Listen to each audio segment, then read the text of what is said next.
राम राम जी। आत्म मंथन में आपका स्वागत है। अब मैं आपको कन्या राशि वालों के बारे में राहु और केतु क्या प्रभाव लेकर आए हैं वो मैं बताने वाली हूँ। कन्या राशि वालों के लिए राहु जो है वो भाग्य भाव में है, यानी कि 9th हाउस में। ठीक है, वहाँ पर आकर इनको अपने भाग्य का साथ मिल रहा है, सहारा मिल रहा है। लेकिन क्या होगा, कहीं ना कहीं आप अपने गुरु को वीक कर देंगे।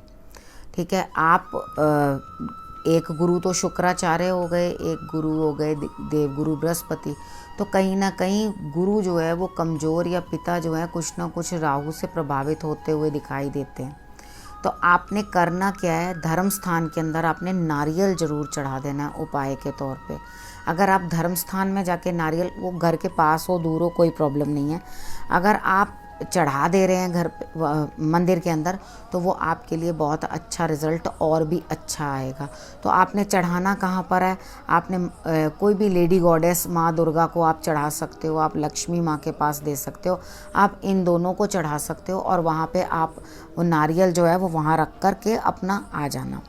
उसके बाद आपके लिए जो उपाय है वो है कि आपके लिए आपकी पर्सनालिटी चेंज होगी। जैसे आपके अपने खुद को, आप अपने आप को देखो ना, तो आपके अंदर भी बहुत बदलाव आएगा। यानी कि आप अच्छी तरह से ड्रेसअप होना चाहेंगे, अच्छी तरह से उठना बैठना चाहेंगे और अच्छी तरह से प्रभाव अपना दिखाना चाहेंगे। और लोग भी आपको देखकर प्रभावित होंगे और समझेंगे हाँ जो आप कर रहे हैं वो अच्छी तरह से आप उनके साथ बातचीत कर रहे हैं, तो आपको रिस्पेक्ट ही करेंगे उस चीज़ के लिए कि आप अच्छी तरह से अपना प्रभाव जमा पा रहे हैं। उसके बाद करना क्या है, आपको इस टाइम के ऊपर अपॉर्चुनिस्ट बनना है। जहाँ से मौका मिले वहाँ से अपना काम निकाल लेना। अगर आपने ये काम नहीं किया तो फिर वो आपको दिक्कत आएगी। उसके बाद आपको पराक्रम बहुत ज़्यादा करना है, यानी कि मेहनत आपसे थोड़ी सी ज़्यादा हो जाएगी। यानी कि छोटी मोटी यात्राएं भी बनेंगी। छोटी यात्राएं भी बन सकती हैं, बड़ी यात्राएं भी बन सकती हैं, दूर की कोई ना कोई धार्मिक यात्राएं भी बन सकती हैं कि आप धर्म स्थान पे जाएं। तो अगर इस तरह की कोई यात्रा बन रही है, आप धर्म स्थान में जा रहे हैं, तो आप उधर भी जाके अपने नारियल की भेंट आप वहाँ मंदिर में चढ़ा सकते हैं। उसके बाद आपके संतान के लिए जो है ये समय उचित है, वो पढ़ाई लिखाई या कुछ नया कुछ सीखने की कोशिश करेंगे। हाँ, उनको अच्छे रिजल्ट्स या उनके नेचर के अंदर, क्योंकि ऑलरेडी पहले यहाँ पे शनि भी बैठे हुए थे, तो शनि और इनकी दृष्टि, राहु की भी दृष्टि हो रही है वहाँ पर। तो जब शनि पहले से बैठे होते तो उतना ज़्यादा आपको अपनी संतान से पढ़ाई में उतना अच्छा रिजल्ट नहीं आ रहा होगा, या जो भी कुछ आपके लव अफेयर्स के अंदर भी कुछ ना कुछ प्रॉब्लम आ रही होगी। क्योंकि इस घर से हम लोग संतान को भी देखते हैं, आपकी एजुकेशन को भी देखते हैं, और उसके बाद लव अफेयर्स को भी देखा जाता है 5th हाउस से, और पिछले कर्म भी देखे जाते हैं। तो आप ये जब इतनी चीज़ें इससे देखी जाती हैं, तो आप ये चीज़ सोचें, जिस समय नवंबर के बाद गुरु इस राशि में प्रवेश करेंगे शनि के साथ, तो आप अपनी संतान के अंदर कुछ ना कुछ बेटर चेंजेस देखोगे, क्योंकि जो अभी नहीं आपको दिखाई दे रहे होंगे। तो तब आपको वो समय आएगा, तो आपको तब ऐसा लगेगा कि हाँ अब बच्चे अच्छा कर रहे हैं, या अब बच्चे मेरे को इतना तंग नहीं कर रहे। उसके बाद आपके जो लव अफेयर है उसको आप शादी में कन्वर्ट करना चाहें, तो ये टाइम आपके लिए अच्छा है, आप उसको भी शादी में कन्वर्ट कर सकते हैं। अब डिपेंड करता है कि किस तरह आपके हॉरोस्कोप के अंदर ये गोचर आपके लिए ये लेकर आ रहा है। और अगर आपके हॉरोस्कोप के अंदर प्रॉमिस है कि आपकी शादी होगी, तो डेफिनेटली इस समय के अंदर आपकी शादी हो सकती है, अगर आप इच्छुक हों शादी करने के और वो आपका हॉरोस्कोप भी उसके अंदर प्रॉमिस दिखाए। ठीक है, उसके बाद ये चीज़ जो है वो आगे बढ़ सकती है। उसके बाद आपने करना कि अपने छोटे भाई बहनों के साथ भी अच्छे संबंध आपने बना के रखने हैं। जीवन साथी और पार्टनर, इनके साथ भी आपने आपकी किसी न किसी की पार्टनरशिप टूट जाए, यानी कि आप किसी के साथ पहले से काम कर रहे थे तो वहाँ कुछ अच्छा रिजल्ट ना आए, या कुछ धोखा हो जाए, या कुछ और गड़बड़ हो जाए आपके साथ, तो वहाँ पार्टनरशिप जो है वो वहाँ टूटने के भी कुछ मेरे को ऐसा लगता है कि बन सकती है संभावना। ठीक है, जब पार्टनरशिप के वहाँ प्रॉब्लम आ रही है, भाग्य का साथ आपको मिल रहा है, तो आपने करना क्या है, जहाँ पे पार्टनर है उसी के साथ ही थोड़ा अच्छे से बिहेव करना शुरू कर दो। अपने जीवन साथी के साथ भी अच्छा बिहेव करना शुरू कर दो। अगर आप अच्छा बिहेव करने लगोगे उनके साथ तो आप देखोगे ये प्रॉब्लम भी आपकी दूर होती हुई दिखाई दे रही है। उसके बाद आपके लिए लाभ आ रहा है, जब जो भी काम कर रहे हैं वो आपको लाभ बन के आ रहा है।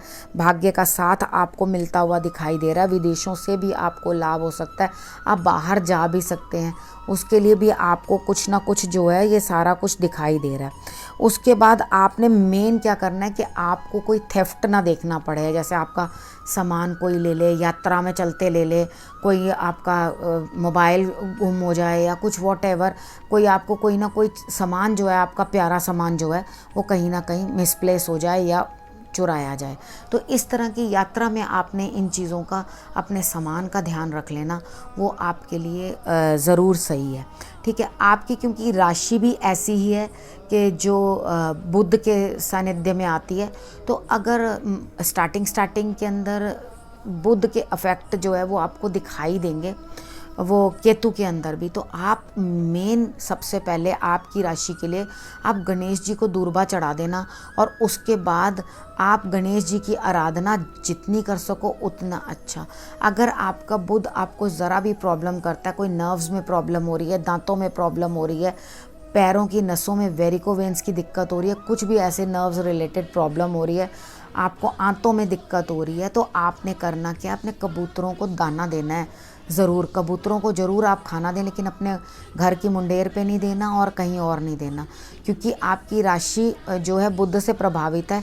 तो आप ये ज़रूर अपने लिए ये कर लेना, क्योंकि मैं अलग अलग राशियों में अलग अलग उनके अकॉर्डिंग ये भी बताऊंगी कि मेन जो उनका लॉर्ड है, वैसे तो मैं चंद्र राशि के हिसाब से ही बताती हूँ, वो आपको पता है, लेकिन आप अगर लग्न से भी देखना चाहते हैं, आपकी इच्छा है अपनी, आप अगर लग्न से देखना चाहते हैं तो भी आपको सेम ही रिजल्ट्स मिलेंगे।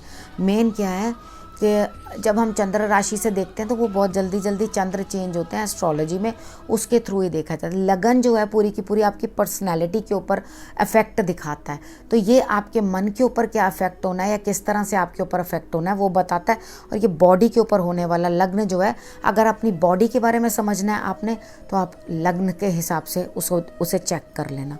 ठीक है, अब आपको मैंने सारी चीज़ें जो है बता दी हैं कि आपने क्या करना है क्या नहीं करना, और मे भी आपको कुछ ना कुछ रोक मिले, यानी कि आप कुछ काम करने लगे हो और उसके अंदर रोड़ा अटक रहा है, काम हो ही नहीं रहा, स्टॉपेज आ रही है बार बार, आप ये सोच रहे हो मैं तो ये करना चाह रही थी, ये करना चाह रहा था, तो ये काम क्यों नहीं हो रहा, तो वो खाली राहु के कारण है, वो आपको थोड़ा स्टॉप दे रहे हैं, तो कोई बात नहीं, वेट करना, वो थोड़ा रुक जरूर सकता है कार्य, लेकिन ऐसा नहीं हो सकता कि वो आपका कार्य पूर्ण ना हो। तो आप उस कार्य पे डटे रहें और उसको करते रहें। जो भी आपके भाग्य के अंदर कोई भी अड़चन भी आ रही है, उसे भी आप बखूबी पार कर लेंगे। ठीक है, और कहीं पर भी डरने की कोई ज़रूरत नहीं है राहु से या कुछ है। आप अगर सही तरीके से उस चीज़ को यूज़ करेंगे तो आपके लिए कोई भी चीज़ नुकसानदायक नहीं होगी। अगर आप ये उपाय फॉलो कर लेते हैं तो आपके लिए बेटर ही रिजल्ट रहेगा। अब इस विषय को मैं यहीं समाप्त करती हूँ और अगली बार फिर से आपसे नए विषय के साथ मिलूँगी। नमस्कार।